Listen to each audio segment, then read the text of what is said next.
Hello, hello, and welcome to the Golden City Podcast, the brand new college podcast based out of Iowa City, Iowa, home of the Iowa Hawkeyes. There's always exciting stuff going on in this town, but we're a little more interested in the people who inhabit it, their experiences, knowledge, their likes, their dislikes, and opinions. Everybody here has a story to tell, and I would like to hear it. So thank you for listening and joining Skylar and I on this journey. Let's get to it.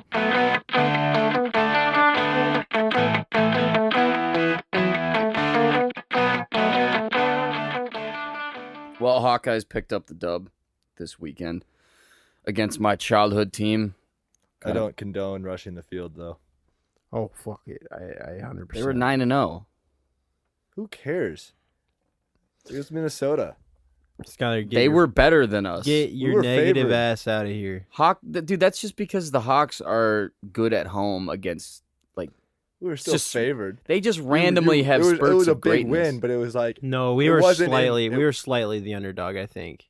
no, like The we were only actually reason ranked, like, they we were favored is favored, because the Hawkeyes are notorious for knocking off really good teams at Kinnick. That's it. doesn't matter. But here's the thing. Take away any like prior knowledge of like records or anything. Like I didn't realize Minnesota was undefeated until they said it on ESPN like the week before. Like, Well, Minnesota wasn't just undefeated. They were on like a 15 or 16 game win streak. So they won a lot of games last year too. So the Hawkeyes Yes, beat them but- for the first time in like over a year. Yes, No, but we when you won rushed- last you year, rushed right? it- No, like- we've won every last 5 yeah, years. for the Right. last 5 years in a row. But the Gophers had a pretty good second half of the season last year. So they were on a long win streak and we just ended it. So I get it. It's Minnesota. Like they traditionally are not very yes, good. but like I say, you rush the field when you win a game that no one expected you to win. We had a chance to win this game. Like no one went into the game. We're like, oh, we have absolutely zero chance, other than yeah. you. But the thing is we got rocked by Penn State and the we Gophers. lost by 7. We didn't lose. Yeah, by that but much like at all. we looked like shit. Yeah, And We then still the only lost Gophers by went and 7. steamrolled Penn State. So I yeah, didn't- we like I didn't know that. steamrolled Ohio State a couple years ago. yeah, Like, that Ohio was State ugly. would butt fuck us. Let's Yeah. be real. My buddy goes to They're- Ohio State and I see his snaps all the time. I'm like, God damn it, I wish I had that in my If life. they're gonna win the Big Ten championship, like it's guaranteed. Easy. I think I don't have any problem with storming the field. That looked like fun. Taylor, you were out there, I'll say right? I it was- fun. I was the You first were both one out on there, we were right? the first ones on the field. Yeah. Being on the sidelines and shit. Oh yeah, because he was out there from the military appreciation thing. Meanwhile, I was having a blast in Cedar Rapids at drill. I kind of regret not like going super early and then getting front row seats and just yelling at Taylor the whole time. Here's the thing, though.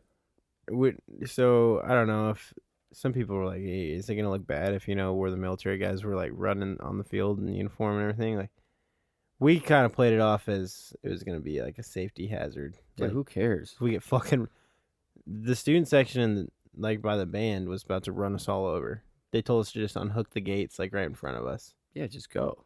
And like you could tell all the security was spaced out, and then they're like, "Oh fuck it," they all like pooled together right behind all the media, and they were all in the end zone.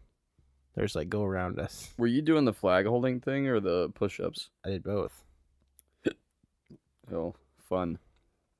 It's actually pretty cool. I got a lot of good feedback from a lot of people that saw it. That I was supposed to do it, but I had important things to do, like sit on my ass at drill for hours. So, yeah. I got you. Anyway, so what were you telling us about this Chick-fil-A story? I haven't looked into it like a whole lot, but I saw it on Twitter, and then Skylar pulled up the article. So apparently, like Chick-fil-A, I don't know, they might rotate through their charities that they donate to. Mm-hmm. Like they typically donate to like Christian charities, stuff like that. So in the past, they've been known for donating to like the Salvation Army, donating to like Fellowship of Christian Athletes, like FCA. Mm-hmm. So they're kind of receiving some backlash because they have since stopped, or maybe they're switching their donation or what charities they're sending money to. Yeah. But a lot of people think that they're stopping the Fellowship of Christian Athletes and the Salvation Army specifically because they've received backlash from like those groups because they don't accept or they're like anti Like the gay marriage. the LGBT Yeah. advocacy groups. Yeah, and a lot of the pro right wing are like kind of getting on Chick-fil-A, saying they have known in the past or been known in the past to stick to their ground, like stick to their beliefs, morals. And now Yeah. some people I think they're caving in, so it's kind of wishy-washy. But from the standpoint of the company, they fulfilled their obligation to those groups in like 2018, Mm-hmm. and they're now since switching. Yeah, that's about all that we got for news and such. Not a whole lot going on. Yep, as per usual. We're getting down to the end of this semester here. It's mostly if you look up Iowa City news, it's all just doom and gloom, like just Fucking bad shit Mike, happening. Yeah, the engineering student earlier this week. Yeah, like stuff like that, and it's tough. And then if you search if you look up University of Iowa news, there's all these events going on that I have no idea what the hell they even are, and they're not really relevant to me, I guess. I don't know. So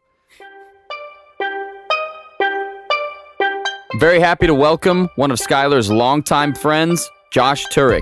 He's a senior at Bethel University. He's about to get married soon, and he's involved in all kinds of stuff. Very interesting guy, so I really hope you enjoy our conversation.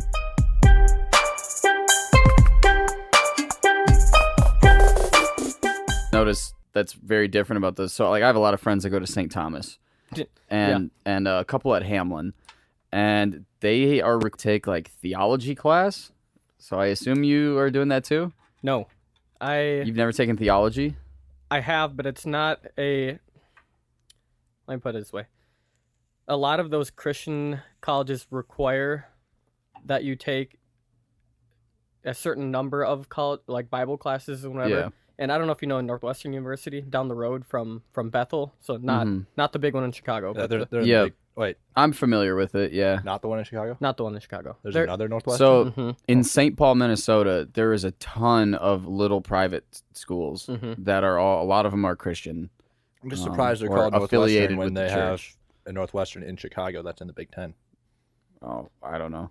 It's Well, especially when I talk to people from where Skylar and I are from in Orange City, they always think Yeah. I'm talking about the Northwestern in Orange City, Huh. so it can get kind of confusing. there's But the one in another St. Paul, Northwestern?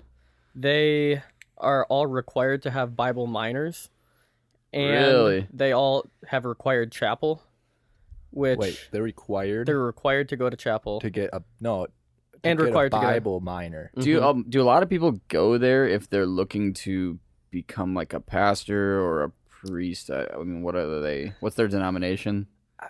I couldn't tell you. I would assume so.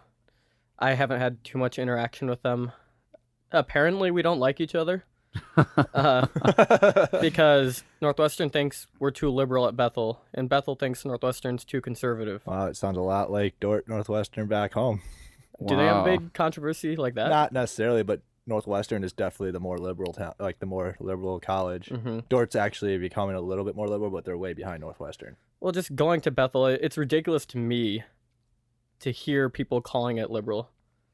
Because, Well, yeah, compared to Iowa City, it's okay. probably not even close. Well, yeah, I'm saying it's not even close. People are angry that, I'm a biology major at Bethel, and we learn about evolution, and it's not like the professors say evolution is what you have to believe. They're just teaching They're what the teaching theory you, is. yeah, and to me that makes total sense. You need to learn these things while you're in college. Yeah, I agree. So then when you go into the predominantly secular scientific field after college, you're not going to hear this for the first time and look like an Right. idiot when and get everyone's like, blindsided by. Yeah. So I'd rather learn it at college when you're able to talk to the professors and, Mhm. kind of get some feedback and, compare it to your faith as opposed to, looking like an idiot after college. That makes but then, sense. What I assume are a lot of older, very conservative donors, when they hear that, They're like, oh, oh crap, Bethel's I don't going want down. you teaching evolution in my school. Mm-hmm. And again, it's just, informing what the field that you're entering into, this is what you're going to be confronted with. So Yeah. We talked about this with Matt when he was on the podcast about sort of what he thinks about.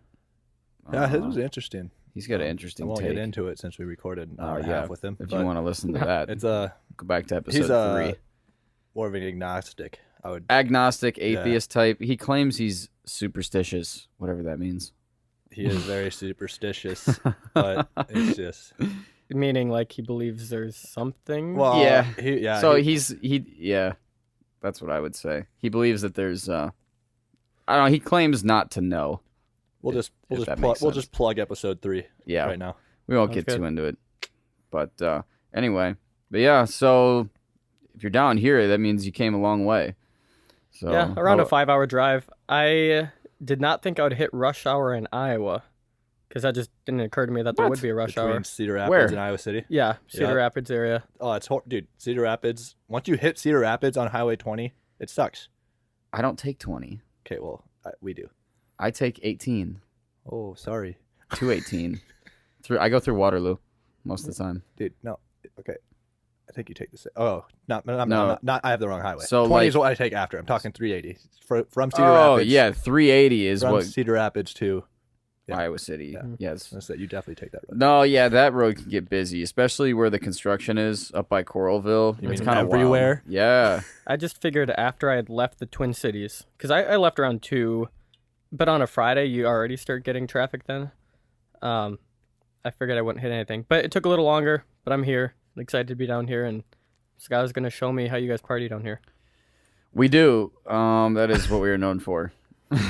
we do like to party.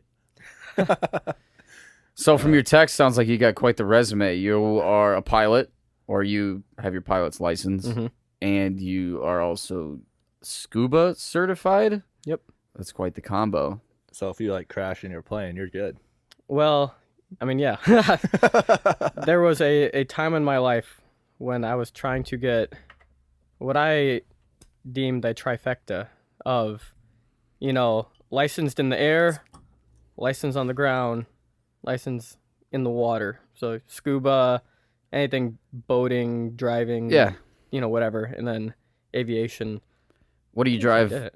Like, do you have your CDL or? No, I mean, that was I don't really know what I wanted for the ground portion of that, but it was just kind of cool to think that I could kind of explore all those Yeah, avenues. that's cool.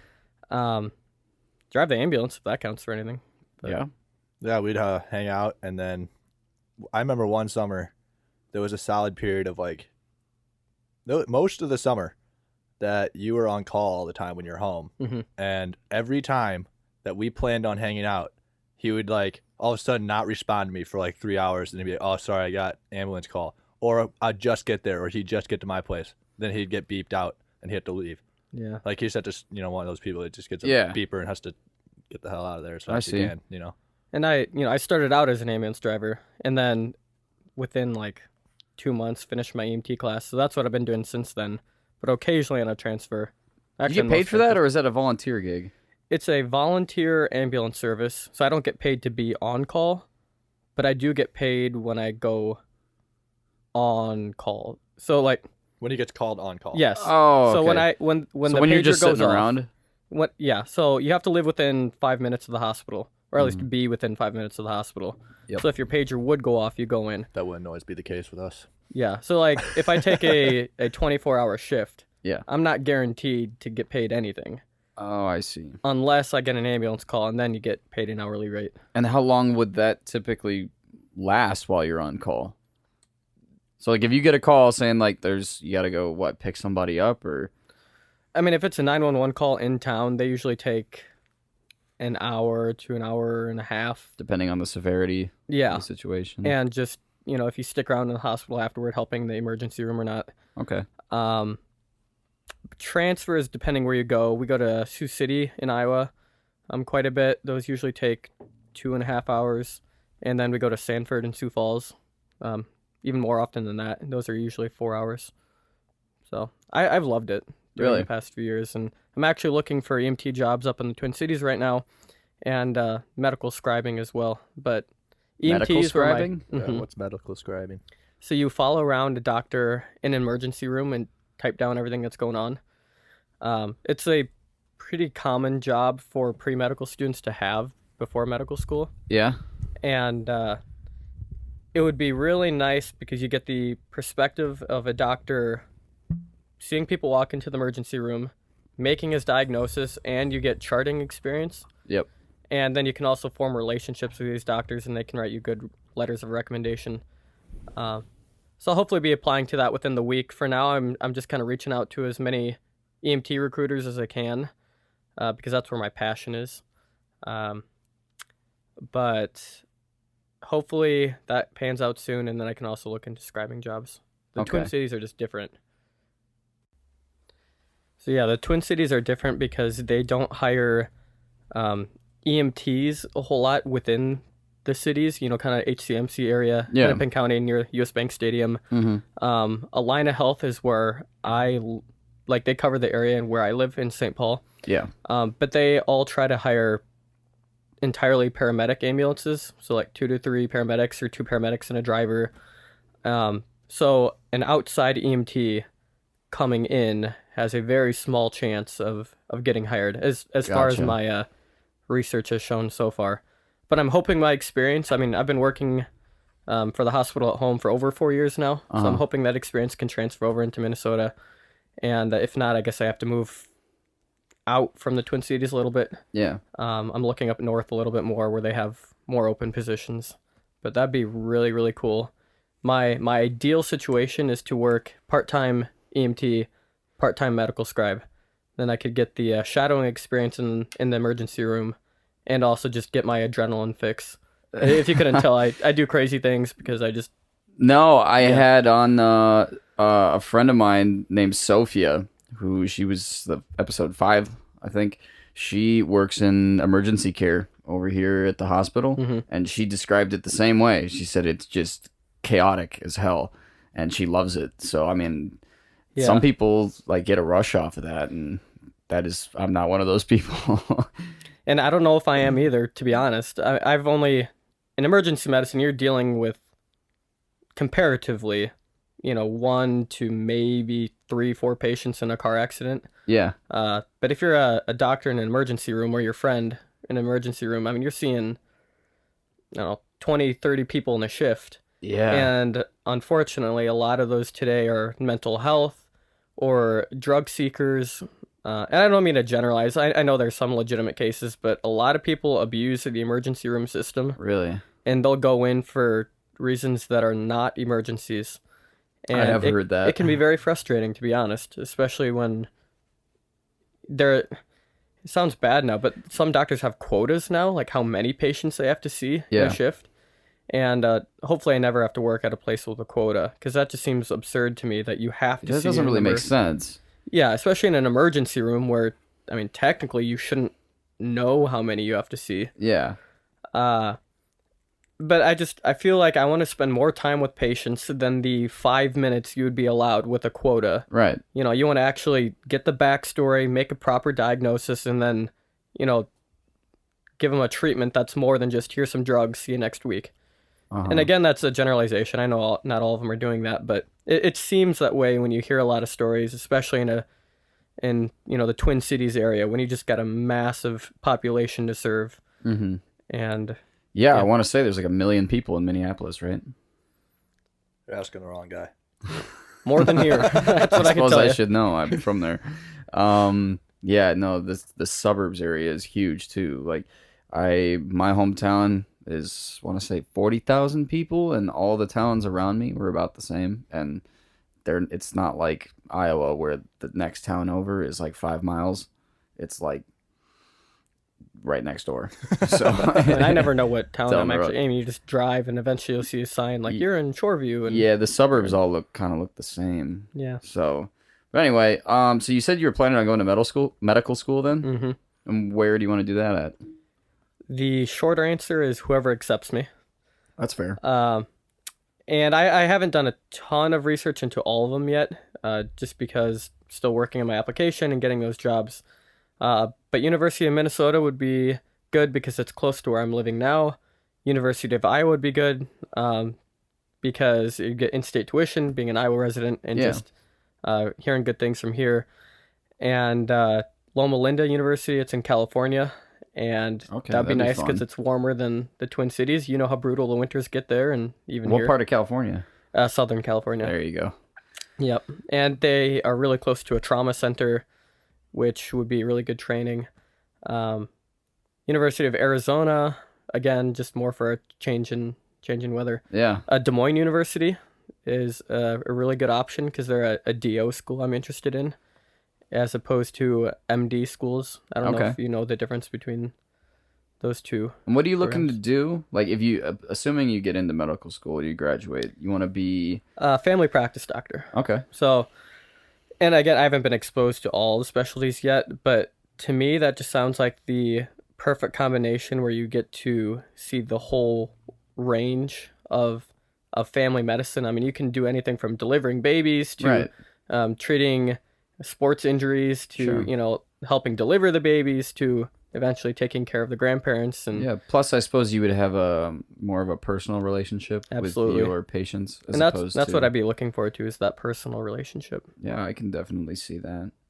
So, But I would want to do it in a smaller community, probably, because if you are a family practice physician in the Twin Cities, like at an HCMC, all mhm. you would do is clinic work. Because if say you're in the Twin Cities and you have some skin cancer, you're not going to go to your family practice doctor No, You're gonna you'd go to see a dermatologist. specialist, right? because they're just available. Whereas if you get more out into like where I'm from in Orange City, the family practice doctors there can do pretty much anything because unless you want to go down to, you Yeah, know, they probably don't have some of the more specialized professionals in that area. yeah, if anything, they bring in specialists like Uh-huh. once or twice a week, but the doctors there just have such a great reputation, and most of the stuff like skin cancer, you can get it removed by a family practice physician. You don't have to go to a dermatologist, Really? and it's cheaper. I didn't know that. Yeah, that's actually what my dad does, so that's why I know about it. He's a family practice doctor in Orange City. And Okay.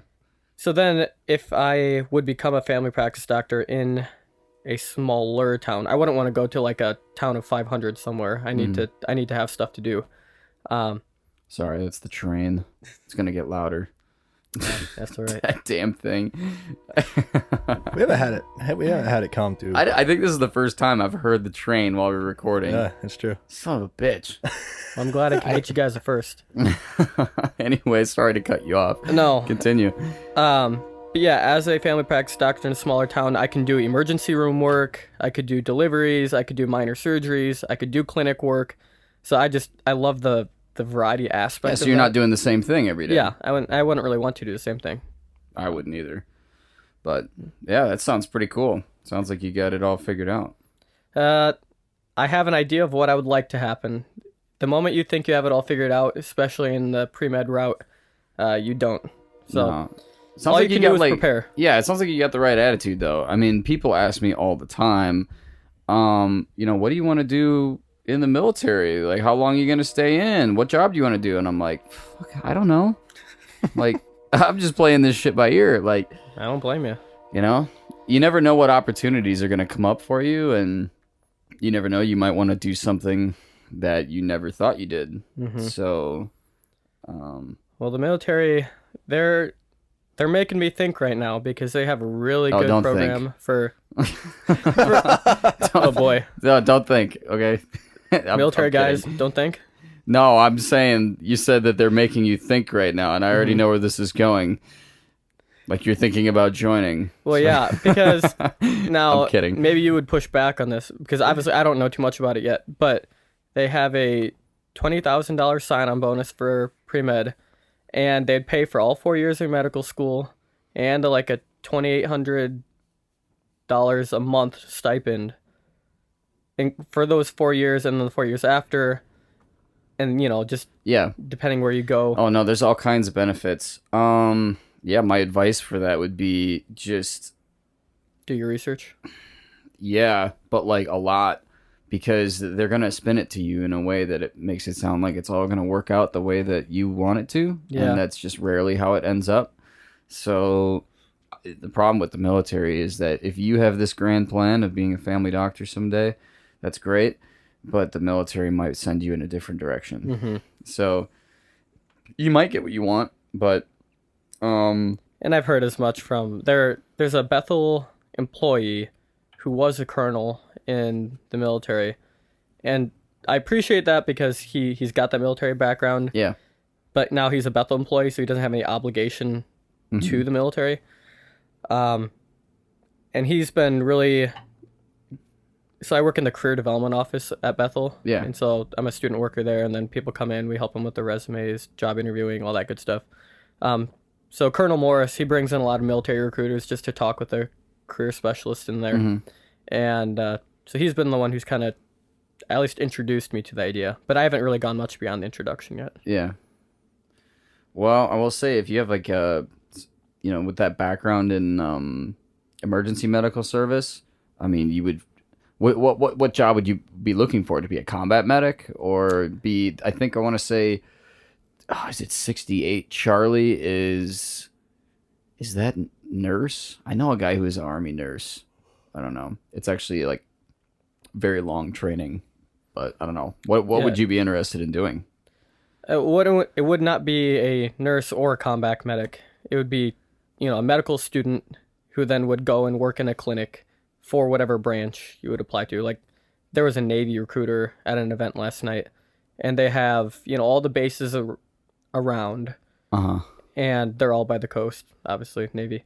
And so you'd either work on a base, or you would go to one of their 2 hospital ships, or, you could go to a combat area. Sure. But you wouldn't be on the front lines. No, I understand. There's lots of different medical jobs in the Army. That's why I was just curious. I have some friends who are combat medics, which is the most common job. My current roommate was a combat medic. Okay, Cool. He's almost done with his service. He's got 1 more year left here. Gotcha. Yeah, there's a lot of... That's a part of the military I don't know a lot about, unfortunately. But I do know there's lots of opportunities. Yeah. It's just that the military can be unpredictable. So... That's why when people tell me that, I'm like, whoa, don't sidetrack your life just yet, okay? Oh, no. It's just it's a thought. There are also hospitals that will pay for you to go to medical school as long as you come back to the hospital. Or there are government programs that they'll pay for you to go to medical school as long as you serve an underserved area afterward. There are a lot of great options that we'll be looking into. Yeah. So, well, what I would say is, like, it sounds to me like you're very passionate about medicine. And I've had people talk to me that are passionate about something, and they think, well, that the military wants people that do that thing. The problem is like I said, like it's unpredictable. It may not go the way that you wanted. There's this phrase called needs of the Army, right? Where they might not care what you want, right? They're gonna do with you whatever they want. So for me, I don't mind that because I really don't care what they do with me, right? Because I love it. I think I really like it. And sure. It doesn't really matter what it is I'm doing, right? Whereas if you're someone who has their heart set on like one thing, then you might want to be careful because you just never know. Yeah. I don't know. Do your research, but Well, and thankfully I am a flow with the go. I'm not a go with the flow. I'm a flow with the go type guy. It's a phrase. It's a phrase that my fiance Brooke and I used all the time. That's funny. It's flow with the go. Cute. It's the only way you can get through, pre-med at college. Is if you stress about every little thing, you're not going to survive. yeah, there you go. And yeah, you're just gonna have a miserable 4 years and then a miserable med school afterward. Mm-hmm. So, Scott, it was good to hear your voice again. Yeah, man, it's been a while. It's been a while. What insights do you have over there? What's that? What insights do you have over there? Insights Give about us the your Army? knowledge. Absolutely none. Skylar is brilliant, but we don't hear too much from him. I don't speak my mind too often. Maybe one of these days we'll have a episode about something like science-y that Davis doesn't know anything about, and I'll be the one to talk. You can just educate me. But no one wants to hear my voice because Davis's voice is like a smooth angel. I'm just good at making myself sound smart. I'm not that smart. I'm kind of a dumbass, actually. But at least you can admit it, though. I'm a world-class bullshitter. Well, it's a good thing, or else I wouldn't be here. Yeah. Well, for the listeners who don't know, Scott and I are childhood best friends, and so he'll actually be the best man at my wedding. And right now, I have a Welch's sparkling red grape non-alcoholic juice cocktail in my hand. It's a great drink. Because that is what we would drink back in the grade school days, middle Wow. school. Even high school. Yeah, even high school. We would drink this, and Hot tub. what was your phrase? Pound the fruity tooties. Yeah, pound the fruit. That's what you guys were talking about. Oh my god. We'd sit in the hot tub and eat fruity, whatever They're like called. Tootsie Rolls that are fruit Fruitsies? flavored. Yeah, I don't know what the actual word for them is. I call them fruities. Is this like a Northwest Iowa thing where No, it's just a me I and don't know. Turek thing, really. There's a lot of people from my friend groups that eat fruities, but that's just because I eat fruities. And then, what's a fruity? I like a flavored Tootsie Roll. Oh. but I didn't know it's that. not. They're really cheap kinds that are actually like flavored Tootsie Rolls, like that big, and Oh, they're those are good. trash. Those are good. Oh no, those are trash. But the little, I think they're actually called Fruity Tooties. I think Those so are too. Anyway, we would It's like, drink shut the sparkling grape juice, eat those, and either hot tub or we would watch a ton of 24. Oh, love Or 24. Skylar got Drake me and into Josh. that. Have you been watching it yet? We need to finish it. Life got in the way, you know. Yeah, I well, need you to went know to what you went to Army stuff right when he was when I yeah. got him started. So we got through what first like 8 we got episodes. through. Yeah, like the first half of the first season. Yeah. It's a show Davis would I like. need to If you- know- if you got into it, you'd like it. Like it takes gets- a little while because you need to learn all I the was characters. into it. No, I know, but like you get really into it because like you start learning the characters Mm-hmm. and then how they play out in other stories, and then you're just like your mind just gets blown. I can't even remember what happened last. Jack was off doing something crazy. Always is, and his daughter's always getting. Getting in trouble. Yeah, Yeah. she's dumb. Like she's Stupid. always getting captured or something. Yep. I'll be Oh, honest, you- my one frustration with that show is his daughter always getting into the stupidest situations. The wife. That's what happened. Yeah, her too. Yeah. Was They got- they got into that car accident, and the wife lost her memory because Spoiler. she thought. Oh yeah, it's a Spoiler alert. from a show from like 2 decades ago. Yeah. No, the wife. They got into the car accident, and the wife thought that the daughter died, and so she like just went into shock and lost her memory, and she didn't know who to call, and so she like wandered into some restaurant, someone recognized her, and then she was like, "Well, who was I here with? I don't even know who I am." And he was like, "Well, you were here with Mr. So-and-so, who's some guy that she was banging. That's not her husband." So now you can see where this is getting really awkward. Jack's over here trying to save America from terrorism, and his wife's over here like hitting up her old fling. She doesn't even remember her own goddamn name. It's all coming back to me. I love that show. We need to watch it You're again. gonna watch this after we're done, aren't you? We need to, yeah, we're gonna have to have a viewing party sometime. Yeah. No, right now I'm on that show, The Mandalorian, on Disney Plus. Oh, Who's not on Disney Plus? No, that'd be me. But I heard Verizon Unlimited. Yeah, You get it for for a free year. for a year. I think I have Verizon Unlimited. Free for a year.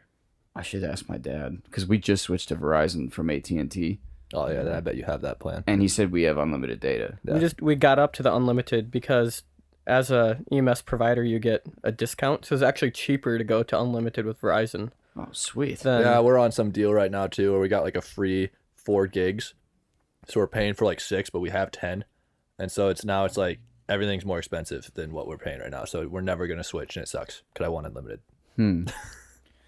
Yeah, but it's not really It's unlimited. not. It's though. not necessary. Like we've gone over probably 2 or 3 times, 'Cause and it's been it- like weird thing. 'cause Isn't it of like my if phone. you go over, they don't charge you, but they slow your internet down? Yeah, you get Right. you get a certain amount of gigs of 4G, and then it goes to 3G.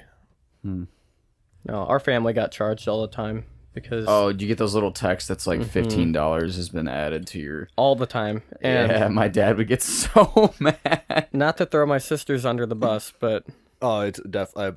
If you know his family, it was definitely his sisters. Turek, no way in heck, Josh is to blame for this one. I mean, if anything, it were, Snapchat or scrolling through Instagram or something. yeah, but well, no, I could just see like your sisters like watching a movie But or they- something, just yeah. driving down the road while Turek's like actually aware that takes data. well, they would never connect to Wi-Fi like wherever they worked because they wouldn't check if there was Wi-Fi, and one of my sisters would always listen to Spotify over data. Oh, Like apparently it just didn't click that would that would count as streaming or whatever. Of course not. Why would she think about that? But It sounds like whatever. my sister. I've They finally they got it now, but it took a while for me to explain to them how to use Apple Music and when it's going to use data and when it's not, because you can like download songs, but you can also stream songs. And they're like, well, how do I know if I'm streaming it or not? Well, if you want to be sure, just click on the downloaded music only. See, Skylar speaks technology, but his family does not. Well, it's like you guys were saying in your Caleb Blinky podcast. It's not that hard to understand if you just mess around with it for a little bit. Yeah, but not everybody like wants to do that. Yeah. Right? Like that's how I taught myself.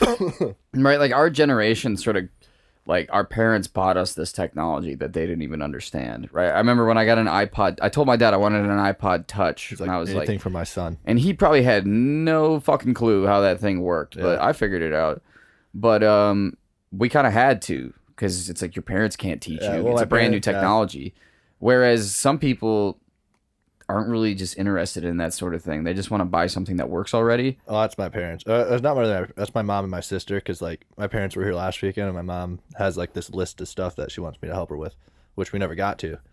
But she's just like, yeah, I've actually been Googling a lot more stuff now that you're out of the house and trying to figure it out on my own. That's I'm like, good. well, that's Show how me you your learn. Google. I just said that Yeah. with Caleb on the podcast.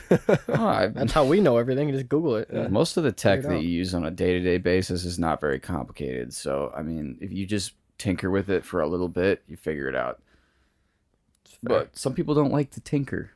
So they'd rather just ask someone for help. And if that's their prerogative, then, well, whatever. No, the annoying thing was when I was younger, when I was in high school, my older sister and my parents thought that I was a tech wizard, which, like, you should know by now, I'm really not. Okay? So, like, they're just horrible, and I'm just, average. So, to them, I'm a tech wizard. And this is what would happen. My older sister would ask me for help with her laptop or something. It was some dumb problem. And I would be like, okay, here, let me see it. And she'd be like, well, no, just tell me what to do. I'm like, well, it'd be a lot easier if you just gave me the computer. Why can't you just explain it to me?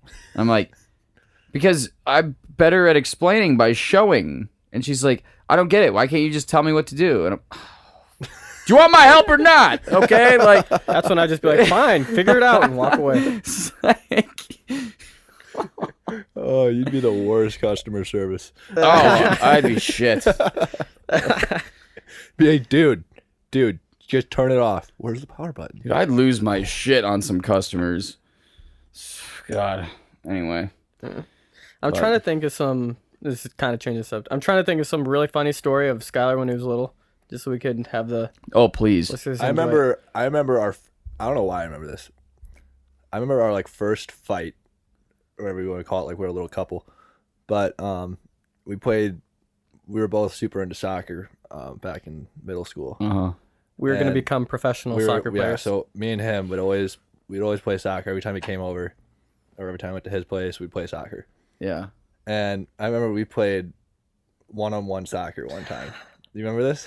I think I know where you're going. Yeah, but I remember. continue. I remember this. So we played one-on-one soccer, and our little competitive heads playing at each other. And you can't play 1v1 soccer. Like, what is that? And this is like So a we're tiny we're, goal, we're too. playing. You know, We're playing 1v1 soccer on two goals. We had 2 goals. oh, we did? So I'm talking. We were at the Northwestern college practice fields.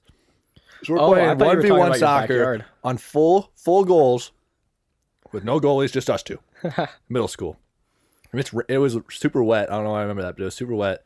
And I remember we're like, all right, we were tied. The next goal wins, and I slipped and Josh scored, and he won. And so for the next month, all I heard was Oh, I'm better at you than soccer. You were salty. And I was getting so salty. I'm like, dude, we're playing one-on-one. I don't know why I remember it so much, but I just remember being so stupidly upset that it happened. And I was just like, I don't remember that. I totally do. I do remember being in your backyard. Well, we played a lot in my backyard Yeah, too. having I your remember little one goal time and shooting on each other. Yep, that was fun. And we got mad at each other in that because, I don't know, we were remember smoking each other with a soccer ball. I don't And remember getting too mad on that, but I remember. You probably weren't mad at me, but I remember being salty at you, just because I don't know, just the way we are, and Well, the just, thing is, you know how it is with your best friend. You're Yeah. mad. I mean, quote unquote mad. But and then 5 minutes later, you're eating a pizza and it's all good. Chilling. It's good Oh, being yeah. a guy. drinking some Welch's It is, grape juice. yeah. It's really good being a guy because you talk trash to each other. 5 minutes later, you're bros. Whereas girls are like, oh, it's good to meet you. Whatever. If Logan took everything, Logan being my roommate, his room is over here.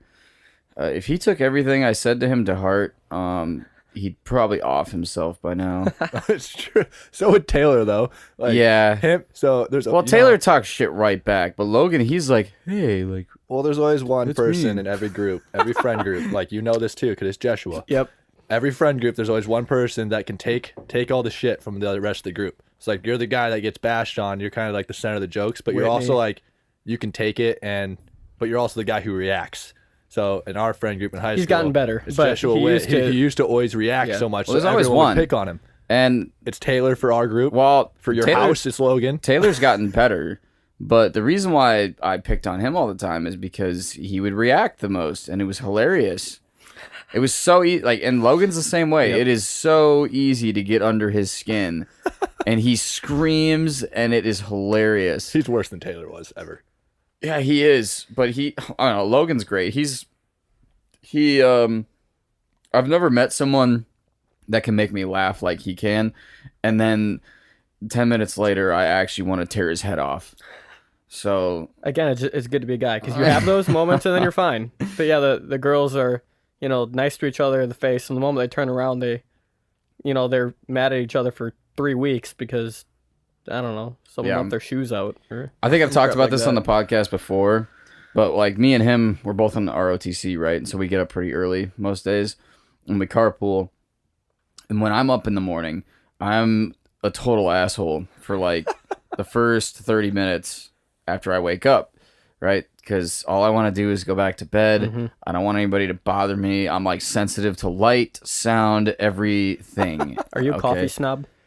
I don't know if I'd say I'm a okay. He's not a coffee snob, but he needs his coffee in the Okay. morning. Yeah, that's fine. so I'm not like I'll drink straight black. That's Yeah. so I'm not a snob per se. I don't care how it's made, but I've been told that I'm an asshole if I don't drink my coffee.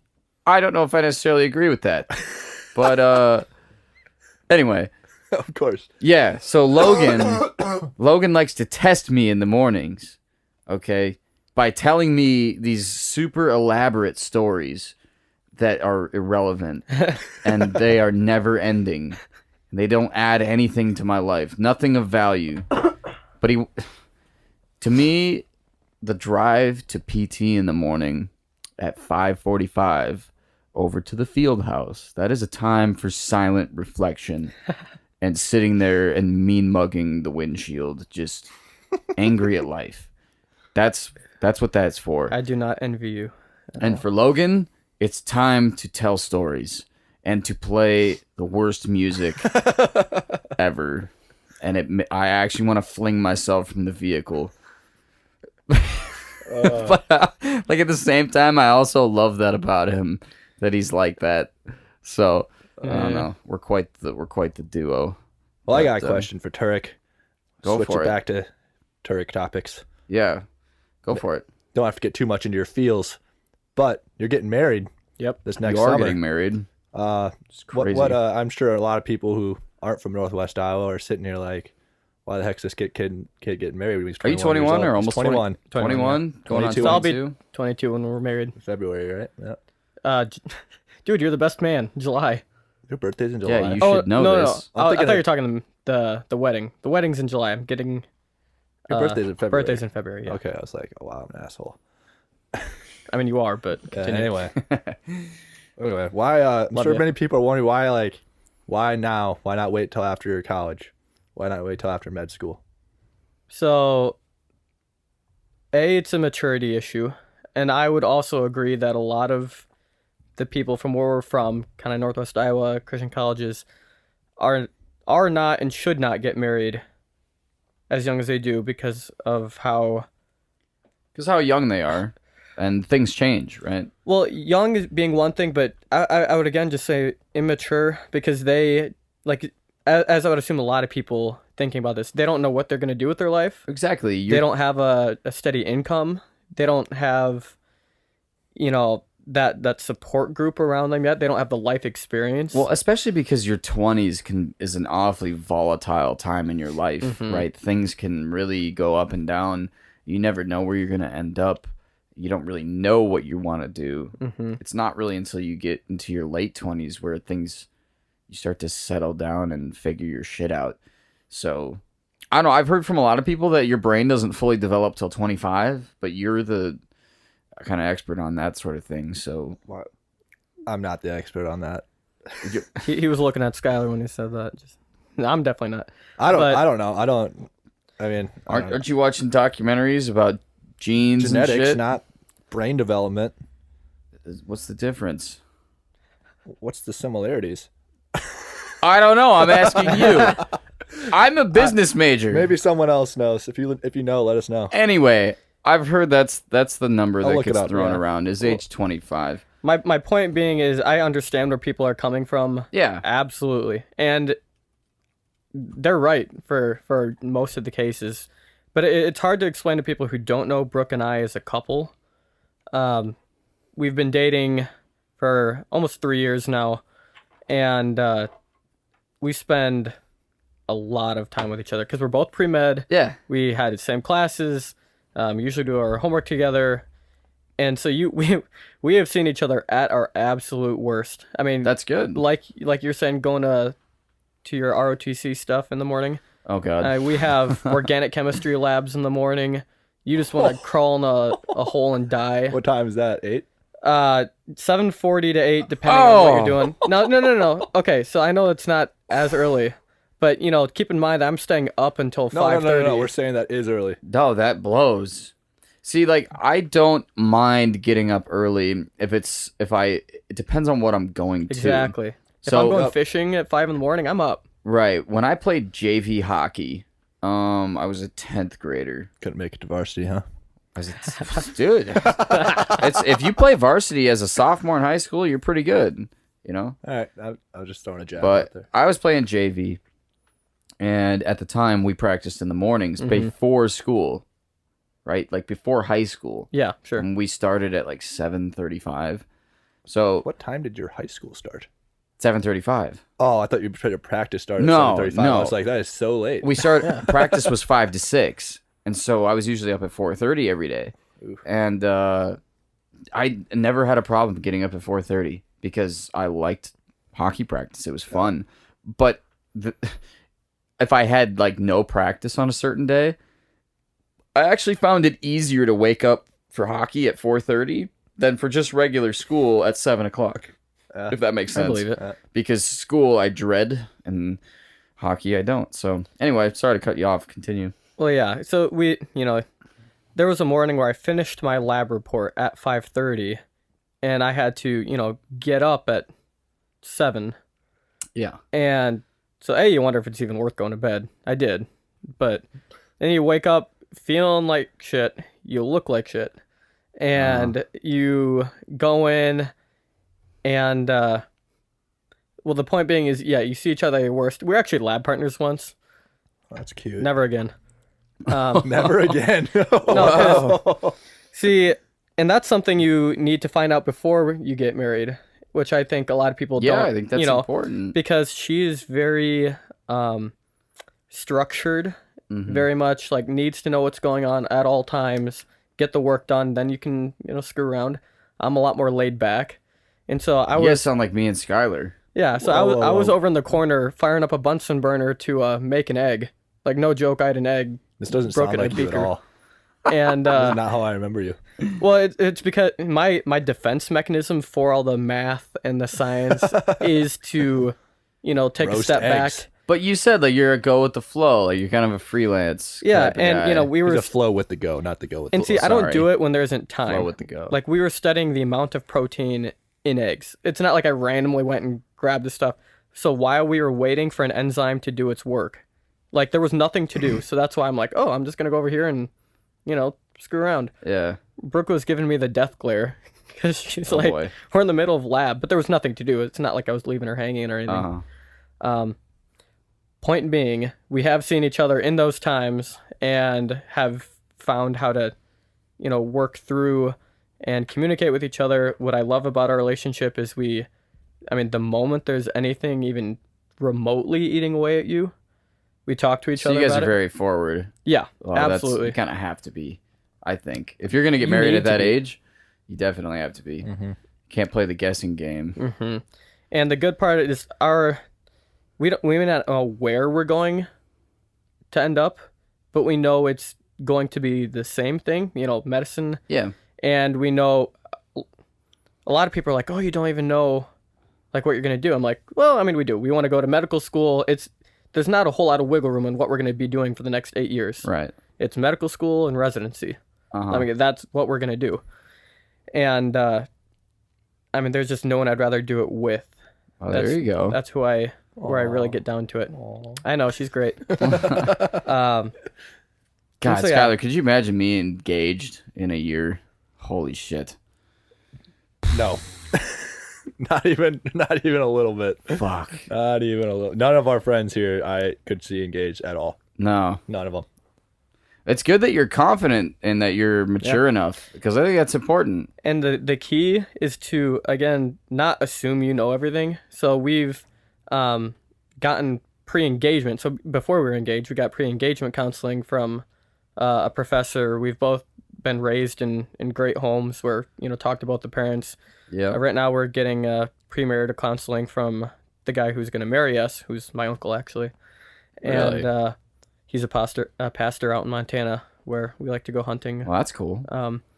So yeah, we have all these outside perspectives, and my boss at the career development office, him and his wife, have had us over a few times. So every question that we haven't already asked, they've given us input on and kind of, you should really be thinking about this, or this is why we've been married for so long and it works, and this is where we ran into conflict. Mm-hmm. And what I love about Brooke is she's not petty. That's good. So she's not gonna let things simmer. And honestly, we both have the same views on finances, same views on politics, same views that on helps. what we want to do with healthcare and healthy living, and we're both willing to work with each other and sacrifice for each other. So a lot of people are not ready to get married, but I am very confident in our abilities, and we've been properly vetted, if you will. That's good. But there's always more room to learn. So I'm not going to say we're going to be a perfect couple right away. But like I said earlier, there's no one I'd rather go through it with than her. Yeah. That was a really good answer. Wow. Yeah. Making me feel like I'm not gonna be married till I'm 35. And that's totally fine. No, I'm kidding. But yeah, that's good that you guys are doing all that. I mean, it's marriage is, well, it's permanent. So Or it should be anyway. yeah, divorce is a tough scene. So better to spend the time on counseling and all that now than with an attorney a few years from now. This man, I was the second person, I believe, to go up in a plane with him. Oh yeah, I wanted to talk about that. So get to the fun stuff. Skylar's telling me this story honored. about how his mother, Mrs. Malenke, what's your mom's name? I forget. Laura. She said that she saw him get in a car with you for the first time, right? Yeah. The first She time was just commenting like, when you guys got your driver's license, right? Yep. You got in a car with him, so she was obviously scared about that, as a mother should be. It's fair. And then a couple of years later, she saw you get into an airplane with him and take off. Hey, we're here, aren't we? we're here. That was a good day. Dude, my mom would really fun shit day. herself if she saw me get into a plane with my buddy. My poor mom. She didn't want to. So my first solo cross country flight, where you fly to different airports throughout Iowa. I flew to Mason City. I believe that's on. God, is that near sounds here? cool as hell. It's not too far. It's on the way. It's on Highway 20. Yeah, so I flew to Mason City and a few other airports on the way back. But she didn't want to know. She only wanted to know when I had landed safely and to call her right away. Because she's like, I don't want you on the phone. I don't want you texting. It's like when you first got your driver's license. Your mom's like, don't text, don't call me. If I call you, don't answer. If I text you, don't answer. But now it's like, hey, I text you. Why didn't you answer? I'd be like, Dude, moms just get weird when Or, like, you're they'll safe. call- can't they'll- blame they'll them. call- I Question. know there was like a point where like she'd call me and I'd be like, So, do I answer it? what were you flying? Like a little biplane or like a crop duster? Iowa. No, so it's a Piper Warrior, and they got the wings below you. So if you were to look out the window, the wing would be below you. My first solo flight was in a Skyhawk, a Cessna Skyhawk. Okay. And those wings are above your window, so if you were to look out, you could just see the support structure and down below. The fuselage. Yeah. Yeah, I know fancy flying terms. So those are the two planes I've flown, piloted at least, and I absolutely loved it. When I first started out, I happened to mention to my dad, like, yeah, it'd just be really cool to fly, and he was reading the newspaper. He's like, hey, there's an ad here for ground school. You wanna go with me? Like, he wanted to go to ground school too, Yeah. and I'm like, yeah, but I wasn't old enough to drive yet, so he had to drive me to ground school To learn how to fly. to learn how to fly. And That's hilarious. and we both went through the class together, and I forgot your dad did that. yeah, we both passed, and both went up for the first introductory flight, and I mean, we both loved it, but just him, being a doctor, he didn't have too much time for it after that, and so he kind of let it lay after that, and eventually it lapsed for him. But I continued, and so for the next 3-4 years, every birthday, every Christmas, you name it, I would ask for flight hours because Okay. So not how does cheap. that work if you don't have your own plane, your own runway? Like, how do you fly? so it was at the municipal airport through a company at the municipal airport in the town over in Sioux Center, Mm-hmm. and I actually ended up working at that airport too, and so that was kind of nice because I took flight lessons there and like, hey, you need any help around here, and started working there, so that was fun. But they have called an FBO, fixed base operator, where they have a flight school as part of that. And so they have an airplane that we'd rent, the Piper Warrior. Okay. And then you just use the airport, the municipal Is it airport. expensive? Yeah. I think it was like 110 an hour. Holy shit.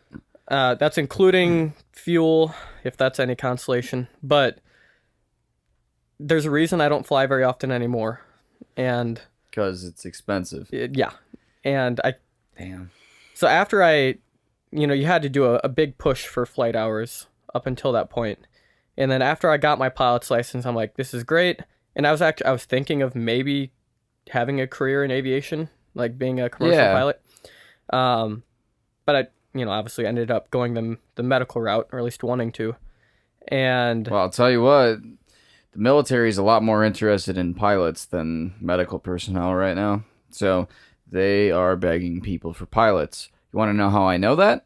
Because Taylor took the SIF test. You know what that is? It's the airplane test. That's the test, the entrance exam for Army aviation to see if you can even be considered for the branch, right? So he's in ROTC with me. He'll Sure. be an officer in the National Guard someday. And he got a very low score, but he passed. And he'll probably get branched aviation because they need pilots that C's bad. get degrees, baby. Yep. well, they do. Taylor showed up from that test. He was like, dude, I barely studied. But I passed, though. It's like, Turek, that makes me so happy knowing that you're going to fly a military helicopter someday, even though you're a fucking idiot. That actually terrifies me. oh my gosh. Anyway, sorry. I had a question. What was it? Oh yeah. So now that like you're in med school, or like you're not in med school yet, but like you're taking your test. The MCAT. Yeah. Do your grades matter? Like my GPA. Yeah. Yeah. So It's like if you got accepted into a college today, would your GPA matter the rest of the year? I mean, if you were to get accepted into medical school, no, but they never accept you this early. I mean, application process as a whole takes, half a year to a year ahead of time. And at that point, you're already out of college.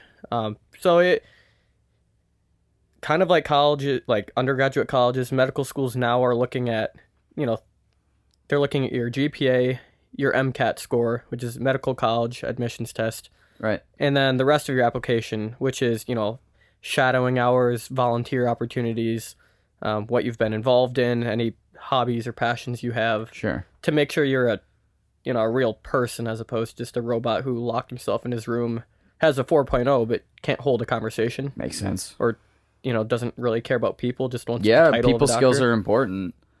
And thankfully, medical schools are going a little more towards those, soft data points as opposed to the MCAT score and the GPA. They're still really important, Yeah, no, I agree. I think that's good. I don't but know. yeah, they're getting a little more towards the, can you communicate well? Are you a team player? Can you lead well? Well, I imagine that's pretty You know. important in a hospital setting. Yeah, especially in our, unfortunately, more industrialized healthcare system today Uh-huh. is, Well, that was the Kinda other like a thing you factory. mentioned, that you were involved in university politics with the student government. yeah, that was one of the best experiences at college. So we have what's called Bethel Student Government, and I ended up being elected to lead the Student Senate as executive chair last year, and that was able to give me the opportunity to really make it what I wanted it to be. Yeah. And I had 24 senators, 6 were elected from each class, and then a pro temp. And then, so together we represented, the whole student body. And then we had an operating budget of over $300,000 to work with throughout the school year.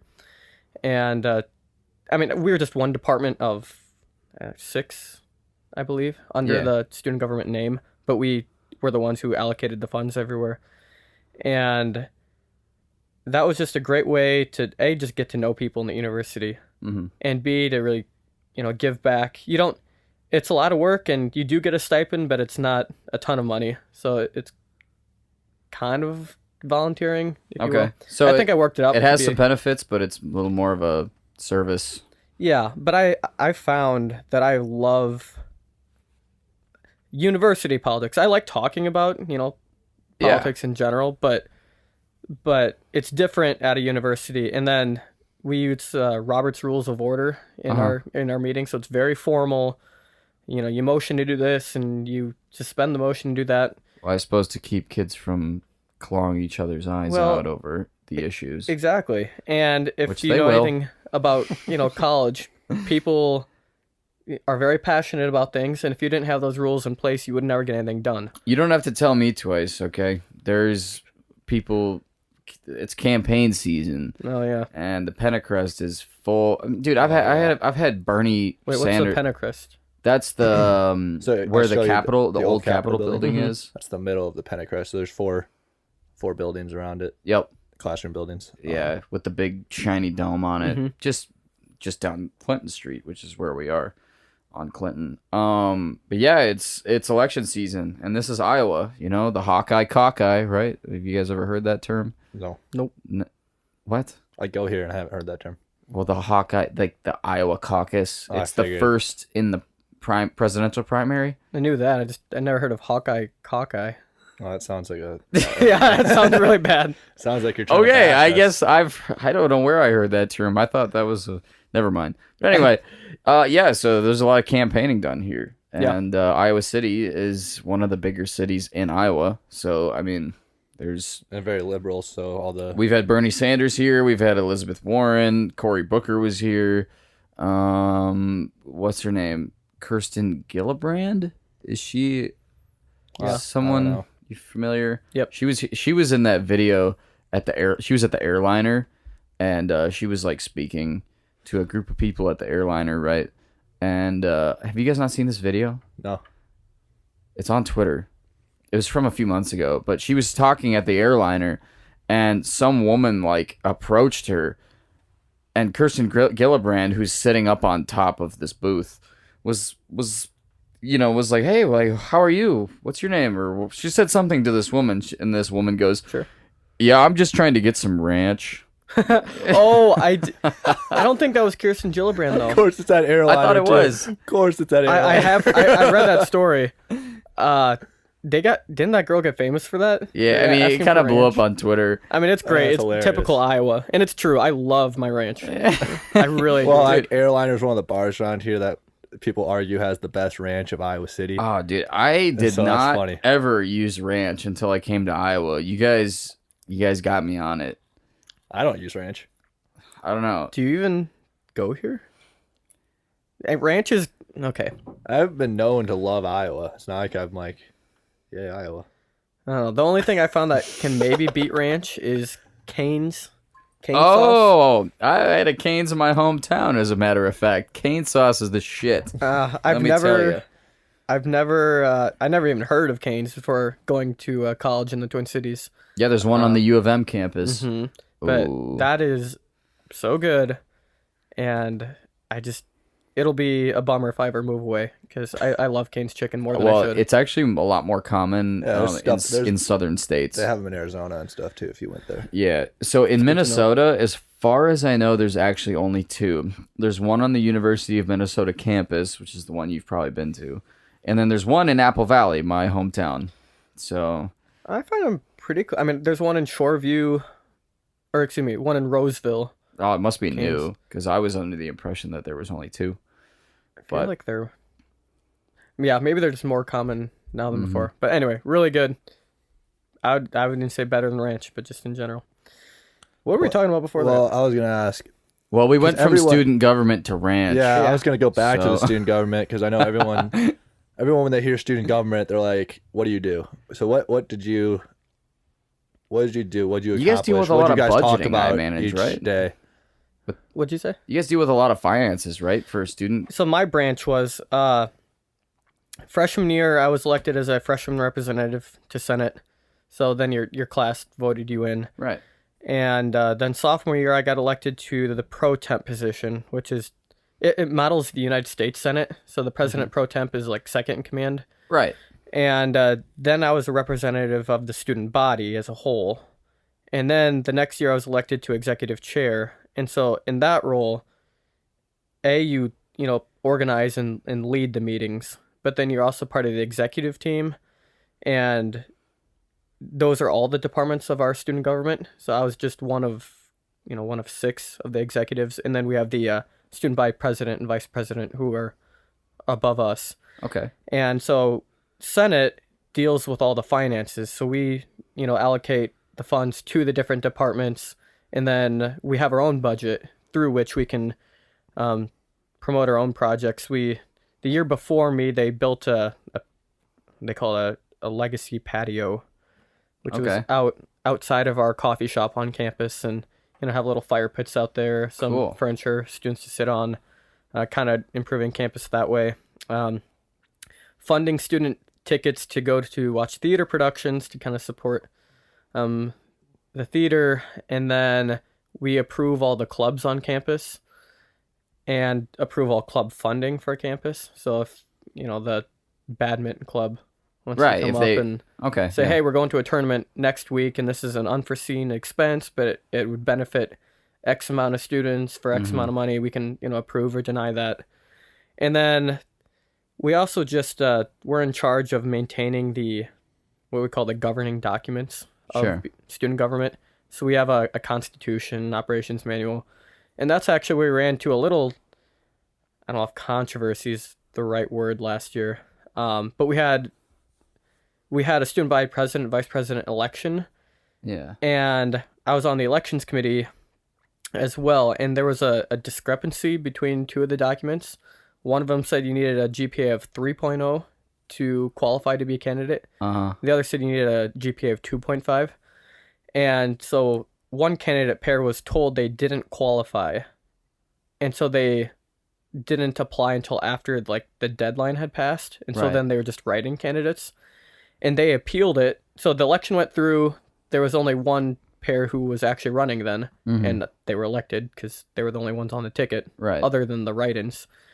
But the write-ins appealed it, and they said, hey, we were told we didn't qualify, but here in this document it says we could. Ah. And is true. They should have qualified with that Right. 2.5.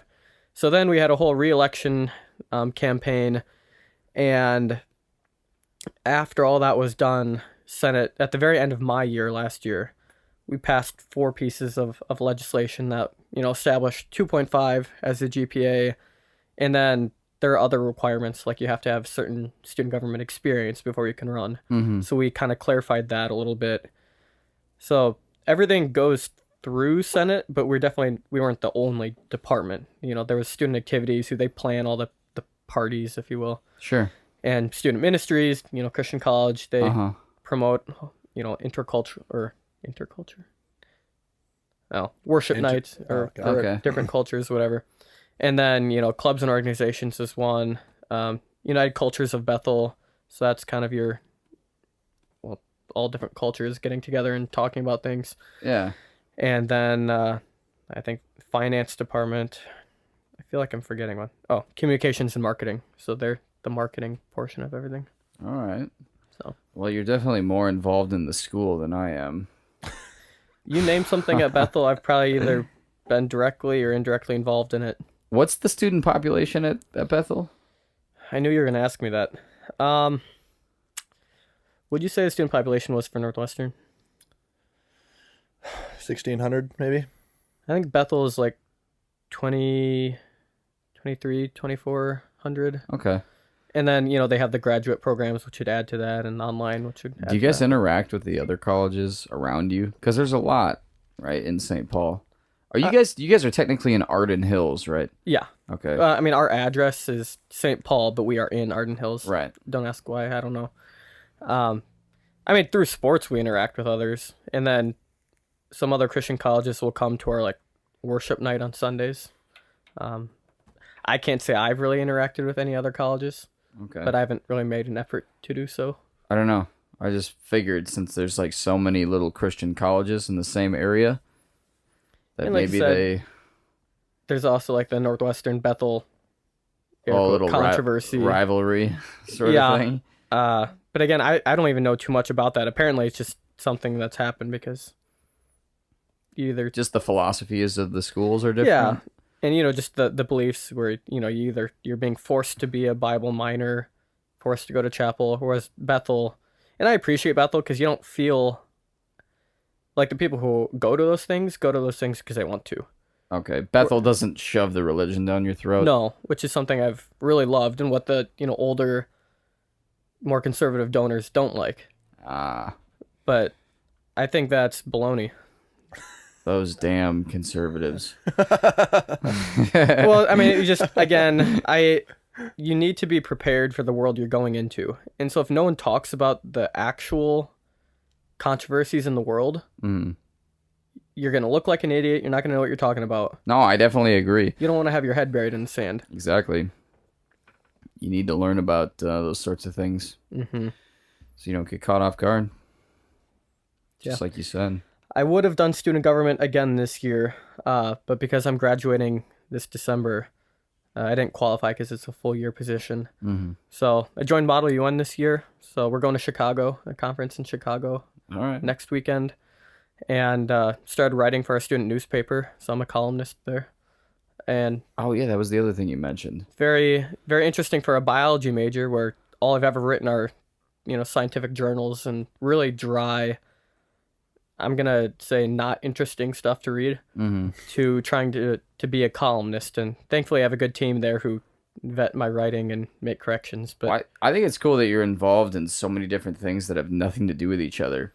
But I've found that the more things that I get involved in that maybe don't relate, you start to find some crossovers a little bit, and you find ways in which they're connected that you never really thought about before.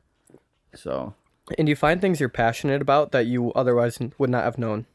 Like through student government at Bethel, I've found that I enjoy government in general and just structured aspects of meetings like that. So that's why I joined Model UN, to kind of continue that structured atmosphere. And then, I enjoy writing that's not really dry.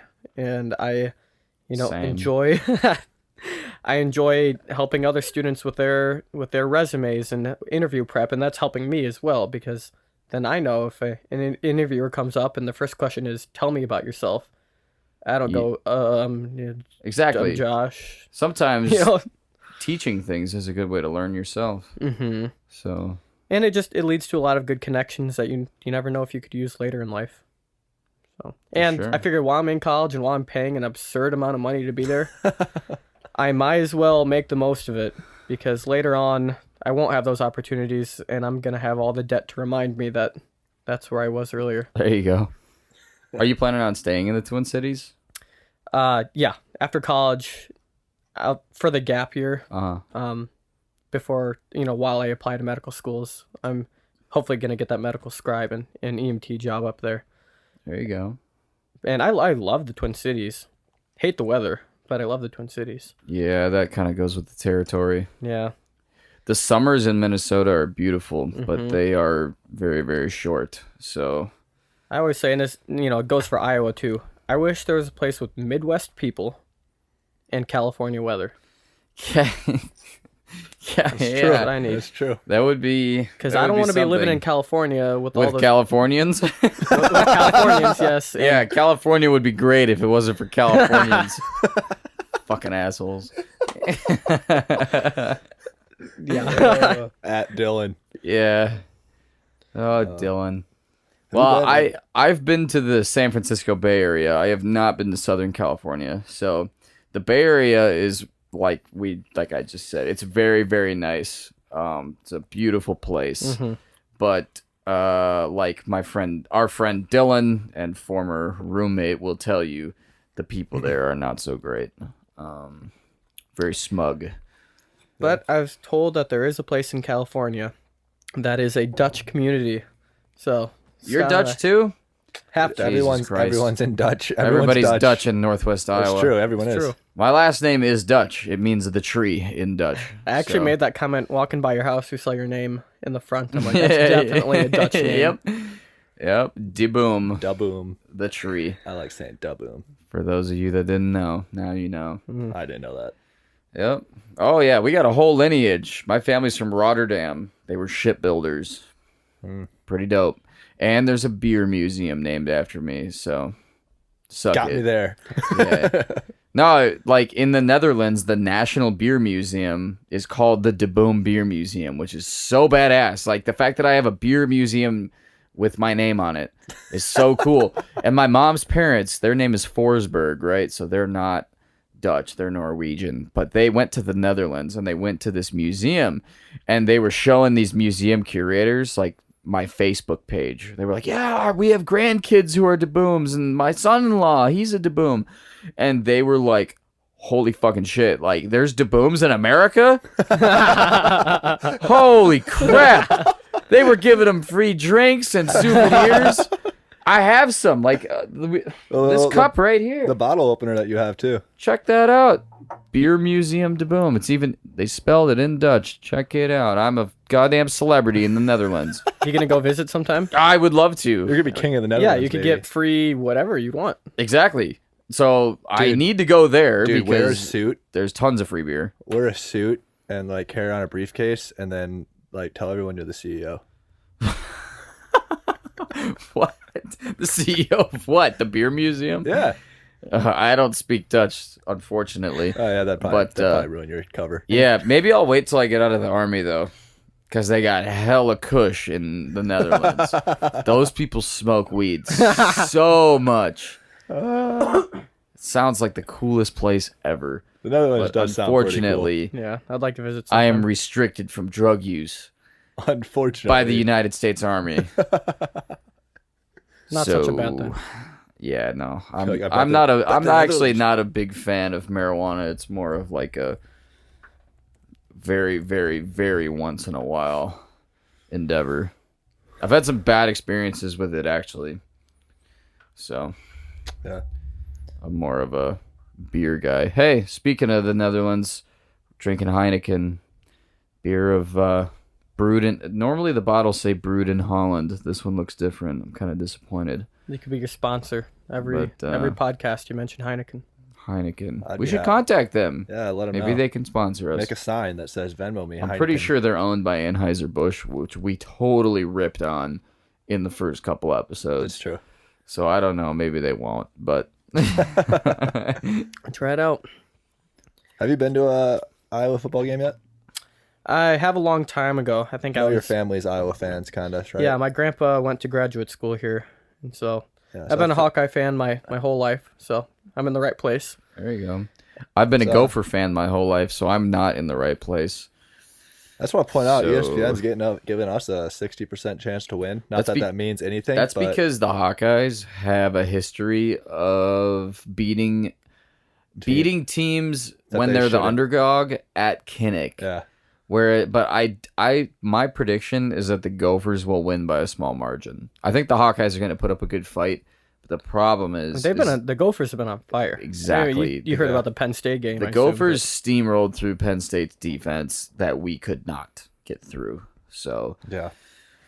We'll see. but- I mean, to be fair, Penn State wasn't playing great, but still, it was impressive to say the least. yeah, it was. They looked very good. So it's been exciting to see my childhood team do well, I will say. I So, mean, from a Hawkeye fan, it is also exciting to see any Minnesota sports team do well. I could care less if it was the a Edina women's soccer team. I mean, the Vikings. It's been tough to be a fan. Yeah, I will forever be a Vikings fan. same. But man, they kill you every year. They do. Well, see, when was I talking about We this? mentioned this on the podcast last episode. I will, yeah, we talked about that, how it's very painful to be a Minnesota fan because they don't always suck. No, right? get your hopes up. It would be much easier if they were shit all the time, but they actually show flashes of greatness sometimes. And so you're like, oh man, maybe this is the year. No. That's exactly how I describe it. Nope. You always get your hopes up and always crush it. Like, did you watch the Twins play the Yankees in the playoffs? I couldn't watch them all. It was a nightmare. So sad. We actually got out of class early for the third game. Really? That's awesome. Not worth it. God, they got spanked. I mean, to be fair, I'm glad they got. I'm glad they got. Yeah, to the I'm playoffs, happy they but got to that part, but it wasn't even fun to watch, to be honest. no, it wasn't. Because the Twins' problem is that they can only hit home runs. They cannot get on base. And their pitching was. Yeah, subpar. Yep. But oh, there was a rumor that we were supposed to get Madison Bumgarner. Do you remember that? Mm-mm. So I don't know. There was some sort of issue with Madison Bumgarner's contract, and he was trying to leave San Francisco. I don't know. I could be wrong. I have to look this up. But yeah, the Twins were in the market for a pitcher, so they were like, "Oh shit! Like, why don't we get Madison Bumgarner?" Which would have been so yeah. cool because he's like what, the best pitcher in the league or one of the best pitchers. I don't know anything about baseball, so It just feels like Minnesota sports are always one step away from greatness. Yeah. So if they could get I the know, pitcher, or if our quarterback could consistently throw, or if the line could hold, or the hockey teams always do pretty well, but Kind of. They're the same. They show flashes of greatness and then they lose to Chicago in the playoffs, like I talked about last episode. But yeah, I mean, if the Timberwolves didn't look like trash. most I of the just time. wish to God I grew up in my dad's era where he got to watch Kirby Puckett win the World Series. And it was Kirby Puckett, Kent Herbeck, and all those guys. Like, that would have been some shit when Kirby Puckett hit that walk-off home run in Game 6. I don't know if you've ever seen that. Look that up on YouTube. That's a Hall of Famer right there. One of the best players to ever step in the MLB, in my opinion, Kirby Puckett. That was a time to be alive as a Minnesota sports fan, and we missed it. I hope my grandpa Turek, so that's my dad's dad who lives in New Prague, Minnesota. I hope he lives to see the day where the Vikings get a Super Bowl. That's all I want for him. Oh, He's been jeez. a fan his whole life. tell the Vikings that you'll get some free tickets. I don't know if he'll ever see it because the Vikings, oh boy. And that was sports talk on the Golden City podcast. This is a new segment we're New segment calling we're trying out. Shitty Sports Opinions Yeah. from a couple Minnesota sports fans. Uh-huh. And then Skylar is. So as your best friend, is there anything else that I don't know about you? Because I didn't know half the stuff you sent in that text introducing yourself, Davis. You're like, yeah, I write for the column. I'm a certified scuba diver. Like, I'm just like, dude, this kid's like tripled his He's killing accomplishment it. since I. Well, Killing the yeah, game. like I said, I like to be involved, but figured. I mean, it again brings up the maturity level. Where like you're too young to be doing whatever. I've had a full life already, and I have no intentions of slowing down. But You've already experienced a You're lot. gonna be that is what you're grandpa saying. that's at like the gym shooting basketball and playing racquetball with like 30-year-olds. did you know I went to survival camp and I like was on my own for 3 days? I think I remember you telling me middle of about the this. woods? You should tell That's us. You cool should tell as that hell. story. No, you should say that story. Davis will probably find it interesting with his army stuff. So it's Kanakuk camps, and so I went through the survival series, or excuse me, the adventure series, and that's where I got scuba certified, and that's where I had my first solo flight because I had scuba and aviation, and my last year was survival, and our director was a Navy SEAL who, Of course. yeah, who in his retirement is now running this part of the camp. And so they trained us. I think they tweaked it and did some like Army Ranger survival training techniques. Okay. And then they brought us to a forest. It wasn't in Missouri anymore. I don't know what's west of Missouri. What state is that? Not south of Colorado, This is so sad that we or don't is it know Colorado? I don't know. We're No, gonna call Colorado. it. Isn't it Colorado? Because you had Nebraska and then We're gonna Colorado. call it west of Missouri State. I'm pretty sure it's Colorado, but I could be wrong. Skylar's looking it up. I got a map. is. You kidding me? Kansas. Oh fuck! I forgot about Kansas. Well, I feel like it was not Kansas. I don't know. Well, you either Anyway, got Kansas, Nebraska, or Oklahoma. If you're going west. so not Colorado. Like I was wrong. Maybe it You're- was still. I mean, you're a little bit too far west. Maybe it's still in Missouri. whatever. Anyway, Okay, it was we a forgot national about forest, Kansas. We look really dumb. and they Geography is. well, yeah, Anyway, Anyway. continue. they brought us to the forest, and every once in a while we're walking in a line, and you're allowed to have your multi-tool with you, your water bottle, a Bible, because Christian camp, Of course. and Can't then forget anything that. you had made early in the week. So like I made some rope from like grass, or whatever. So we'd use that for your traps, and then Of they would course. send you out. And I would have done the same thing. and they said, "All right, we'll see you in a few days." And the way that it worked is we couldn't legally trap anything because we didn't have trapping licenses. So you would set up your traps. What are you supposed to eat? Bugs and lizards? So Timon you and set up Pumbaa. your traps, and Hakuna Matata, baby. you created your shelter, and scenarios you had crashed your plane, and all you had was what you were carrying with you, and so you made your A-frame, which is where you sleep, and you set your traps, you do whatever, and then at night when you were sleeping, a counselor would come through, and if your trap would work, statistically 1 out of 20 traps will get you something, I guess. Those are great odds. No, for 3 days. For 3 days. For 3 days, 1 out of 20 traps will get you something. And So you had to set 20 traps then? we set 30 traps, and maybe you would get something. And so I caught a can of chicken. What? A what? A can of chicken. Because, the counselor would go through and like, Oh, Strip jeez. it. So they were like, okay, we'll throw this kid a bone. yeah. And I think one time I caught a can of chicken and I caught a carrot. A carrot. Yeah, there was a carrot in one of my traps. Yeah, because they probably an don't- animal, you're gonna catch a little baby rabbit, and it's gonna have a carrot in its mouth. Well, they probably didn't want you to starve to death. But it sounds a lot like the Army has a school called SEER. I don't know if you're familiar with it. It stands for Survival, Evasion, Resistance, Escape. So it's a survival school that has different phases. So they do survival stuff like that. Sure. And then they also teach you basically stuff about like if you're a prisoner of war, how to resist interrogation, stuff like that. It's a very hush-hush school, so I don't know a lot about it. It's kind of like everybody that I've talked to will always say that SEER school is kind of like Fight Club. You know, the first rule of Fight Club is you don't talk about Fight Club. So, Fair. yeah, I don't know a lot about it, but it is a survival school. What'd you sleep in? I mean, you gathered a bunch of leaves and you put them in. Leaves. It's called. That's the answer. Yeah, it's called an A-frame, and so yeah, you like tilt a log up and you prop it up against another log that's kind of in the Y shape, and you put a bunch of sticks along it, and then more Yeah. leaves and sticks and leaves, and it takes to make a good A-frame.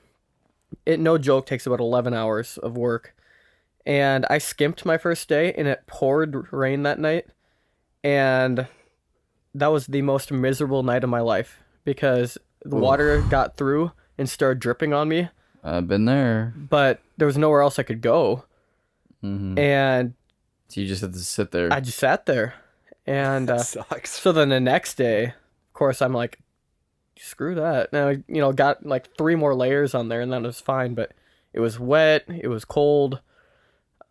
I mean, it didn't end up being that bad. And that, like, by the end, you're just used to it at that point. Yeah, I think you I live and also learn. lost like 10 pounds during, it was a 2-week period. That was Sure. just the 3 days you were alone. And at the end, they had rabbits and you killed a rabbit and you skinned it and you roasted it. That sounds like That was fun. good. What'd you do all day? Just work on your shelter? Setting all the traps again, shelter, and then there were like a checklist you could do if you wanted to get what they call like expert survivalist. So you'd like have to catch and eat So a if you wanna crawdad, be or an overachiever.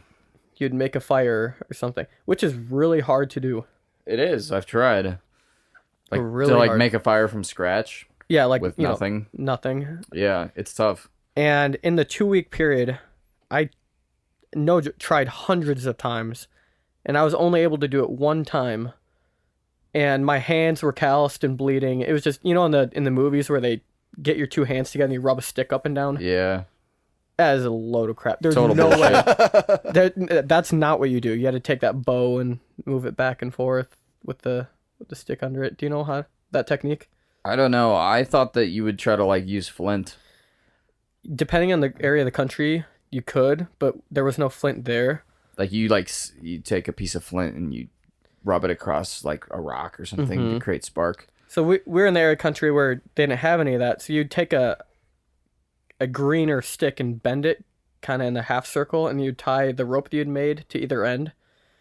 And then you would put a stick in between that rope. And if you'd go back and forth with the rope, it would spin the stick a lot faster than you could with I your see. hands. And then you held a rock So over you'd top be of able it. to generate enough friction to create fire. Yeah, if everything worked together well, Yep. and if you had made your, I think it was called a dowel. It was a few years ago now. Okay. If you'd done everything right, it just Sounds like some Boy Scout shit. probably. All I'm saying is bring a book of matches, and you're gonna save yourself a load of a world of hurt, Yeah. because that just was a nightmare. But that's what you did for I 3 days, imagine. and you had your Bible, so you'd There's read your that. Bible. You can't get bored with the Dude, Bible. if you got shot down in an airplane and you were stuck in the forest and you had a Bible, what the hell is that good for except for kindling? Like, I know that sounds messed up, okay? sounds so bad. I am a Christian. I grew up in the church, but I mean, seriously, when it comes down to survival, I'll be like, all right, God, I'm sorry, I have to burn this shit. So, otherwise, I'm really no good to you dead. So, I I can. mean, if can, there were no leaves around, I guess. Oh my God. so, All I'm saying is after that camp, I was glad I did it. I'd never do it again. And I got a nice cheeseburger after that camp. And I had a much There you greater go. appreciation for showers and electricity and air conditioning.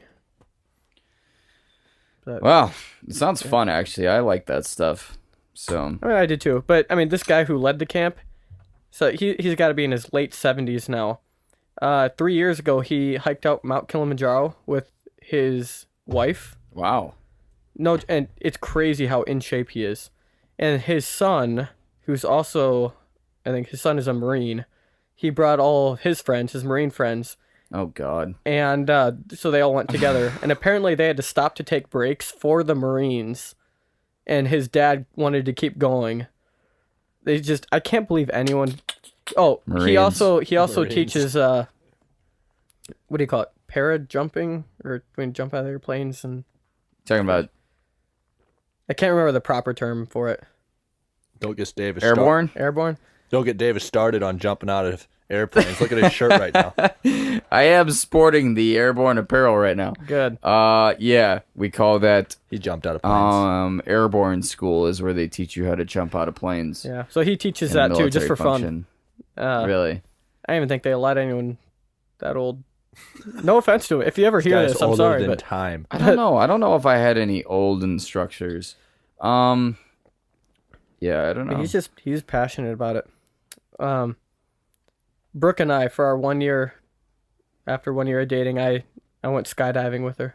It was fun. Oh, dude, I really want to go skydiving because, so with skydiving, they actually you go up like 15,000 feet, so you actually get to free fall, right? At airborne school, what I did is we jumped at 1,200 feet.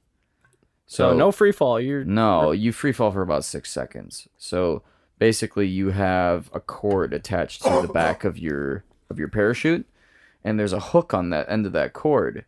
And when you stand up, you hook it to a cable that's running on the roof of the plane, and you hand the cable off to the jump master, and then you turn and you yeet yourself out the door, basically. Just Yeet? fucking yeah. No, there is a correct method, but Do you have to say yeet when you jump out? no, but you can. do count. So like when you train, right, it takes like 6 seconds for the chute to deploy, right? Because when you jump out, the cord basically rips the parachute out of your pack. Mm-hmm. So there is no free. You don't activate it yourself. Do you have a backup parachute? Yeah, there's a reserve. It's on your stomach. Okay. But it's rare to have to pull it. But yeah. So the funny thing about the first time I jumped is for 2 weeks straight, you learn how to jump out right on the ground. You learn the proper landing procedures. You learn how to what to do when you're in the plane, how to jump out properly, and so once you actually jump off the platform, it's supposedly 6 seconds for it to deploy. So you jump and go 1,000, 2,000, 3,000, 4,000, 5,000, 6,000, and that's when it would deploy. But in reality, when you jump out of the plane, it deploys way faster than that. So when I jumped out, I was like 1,000, and it just like deployed, and I just started laughing hysterically. And I was like, yeah, I did not make it to 6,000. Reminds me of the Friends episode where do you either of you watch Friends? Oh, I've seen Friends like 12 times. Skylar is a big Friends Or guy. Ross is in the spray tan. He counts, count to Yeah, he's like, whatever Mississippi. count to 5 Mississippi, then turn around, and then count to 5 Mississippi again. And he counts, and it doesn't go. And he turns around, and he gets like a face full of spray tan, and he does it twice. And so like the front of him is totally dark and the back is, extremely white. Anyway, good episode, but they count to Mississippi. But yeah, I thought the skydiving, I thought I'd be the most freaked out, when you're at the edge looking down, about to jump. That wasn't so bad. It was before, when you were on the ground watching the disclaimer video where it says, in the case of serious injury or death, you cannot hold the skydiving company liable, and your family, basically was saying your family and friends will get nothing if you die. Please sign here. And Please that's sign. You when want to I know what freaked they out. did to us? These fucking assholes. Okay, these airborne school black hat instructors. Okay, that's what we called them, was black hats. They wear black hats instead of the regular army cap, patrol cap as we call it. So when we're sitting in the harness shed, so we're hooked up, ready to go. But the problem is it's very weather dependent. When you have like 60 people jumping out of a plane, one after the other, the weather matters. So we sat for a long, long time, and they had these TVs set up. And these motherfuckers decided to play a bloopers video Oh no. of people just smacking the ground, just getting fucked up. Like I hadn't even jumped yet, and they threw this video up there, and there's people just tumbling. Like, it looked so painful. Like, one dude smacked into the medical truck. Like, there was a video of a guy jumping out of an airplane, parachuting to the ground, and the wind blew his ass into the medical truck. And, like, there's people just getting dragged on the ground by their parachutes into the water. Okay. And it looked like they showed it to us right before we went up just to fuck with us. Like, because they're maniacal. Like, I guess I always just hilarious. figured if your chute didn't deploy correctly, you'd be dead. But well, you have a reserve. So, basically, they described it to me this way. So I had a class of about, let's say, it was about 400-ish people, and everybody jumps 5 times. So that means over the course of a week, there's 2,000 parachute deployments, right? If you want to think about it mathematically. Out of those 2,000 parachute deployments, maybe 15 people will pull their reserve, right? There's a procedure to know when to pull your reserve. There's ways to know, right? So, like, if you look up at your parachute canopy and there's something wrong with it that you can tell, then maybe you pull it. Or if you can, you judge your rate of descent. If you feel as though you're falling too fast, you can pull your reserve. Or if your main parachute just doesn't deploy at all, then yeah, you better pull your reserve. do you have Otherwise, to you're gonna cut die. your main chute before you?